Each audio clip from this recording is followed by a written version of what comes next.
gaganyanin ko dito. Kailan ba't Berting? Pinigil kayo, bawas tao!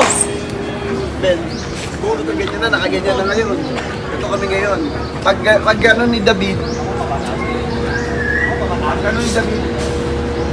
Sige! Sige! Lumapit ka! Sige, lumapit ka! Sige, lumapit ka! Nagtuluyan na kita. Tuluyan na kita. Sabi ko, David. Sabi ko, David. Tapos sabi ni Ben, tanggol, sino yan? Sabi ko, kapatid ko. Kapatid ko. Tapos sabi ni Berting, kapatid mo? Dapat gusto ko patayin. Ba't gusto ko patayin? Yung hayop na yan, ano yung line? Kayang hayop. Ang dahilan, yung hayop na yan, ang dahilan kung bakit nagkamalas-malas ang buhay ng pamilya ko. Ang hayop na yan dahil dyan. Kaya nagkamaras-maras ang buhay ko. Buhay ng pamilya ko. Buhay ng pamilya ko. Tapos sabi ko, Dapat ngayon dati din tayo.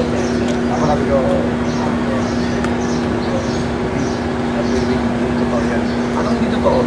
Ano dito to? Di ba ikaw yung kay Lena? Hindi kay Lena. Nulog mo si Lena. Buti ka na mamatay ang anak niya. Tapos hindi ka pa Para dala. pinag- Ibabalin mo yung bahay.